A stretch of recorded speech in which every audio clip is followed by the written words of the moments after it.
আসসালামু আলাইকুম, আমি শান্ত খান। গত কিছুদিন আগে আমাদের চণ্ডীপুরে একটি ভিডিও আপনাদের মাঝে প্রচণ্ড পরিমাণ সাড়া ফেলেছে। তারই ধারাবাহিকতা আজকে আমরা আরও একটি নতুন ভিডিও নিয়ে হাজির হলাম। আমার পিছনে দেখতে পাচ্ছেন সারি সারি নারিকেল গাছ।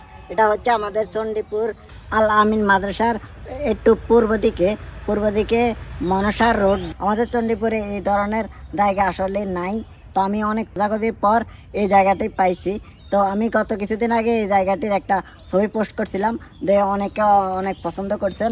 আর আমাদের প্রিভিয়াস ভিডিওগুলো আপনারা এত সাড়া দিয়েছেন যে আমি নতুন ভিডিও না করে পারতেছি না। যারা প্রকৃতিকে ভালোবাসে, প্রকৃতির কাছে থাকতে চায়, এই জায়গাটি তাদের জন্য। এই জায়গায় আসলে আপনি প্রকৃতির মাঝে হারিয়ে যাবেন। এখানে প্রচণ্ড পরিমাণ বাতাস বহে এবং সন্ধ্যা হলে পাখির কিচিরমিচির ডাকে মনটা জুড়িয়ে যায়। তো আমি এখন নারিকেল গাছের সাথে দালান দিয়ে বসে আছি। নারিকেল গাছ যদি কারো দেখার ইচ্ছে হয় এখানে আসলে দেখতে পাবেন, অনেক সুন্দর। আমার পিছনে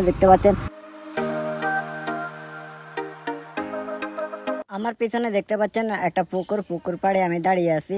পুকুরের চারিপাশে নারিকেল গাছ দিয়ে সাজানো হয়েছে পুকুরটাকে। আমরা এখন এটার যে এরিয়াল ভিউগুলো আছে এত সুন্দর যে আপনারা যদি এইদিকে আসেন, এই রাস্তাগুলো একবার না একবার হলে ভিজিট করবেন। কথায় মনে মুগ্ধকর।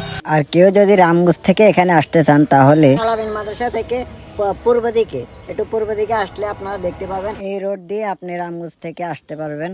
তো আপনারা এখানে আসলে অবশ্যই আড্ডা দেওয়ার মতো একটি পরিবেশ। আপনারা অবশ্যই বন্ধু বান্ধব নিয়ে আসবেন।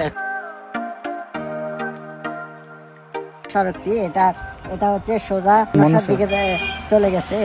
আর আমার পশ্চিমে আছে আমাদের চণ্ডীপুর আল আমিন মাদ্রাসা। তো আমি এখন আছি নারিকেল বাগানের, সেই বাগানটির মাঝখানের যে রোডটি, এই রোডে দাঁড়িয়ে আছি। খুব সুন্দর একটি জায়গা। আর এখানে হাওয়া, ন্যাচারাল বাতাস খাওয়ার জন্য আসতে পারেন। আসলে এখানে প্রচণ্ড পরিমাণ বাতাস হয় এখন নিরিবিলি।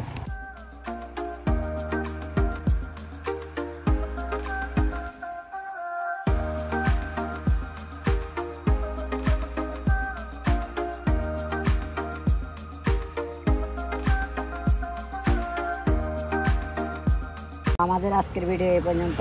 ভিডিওটি অবশ্যই আপনি একটি শেয়ার করে দিতে পারেন। ধন্যবাদ।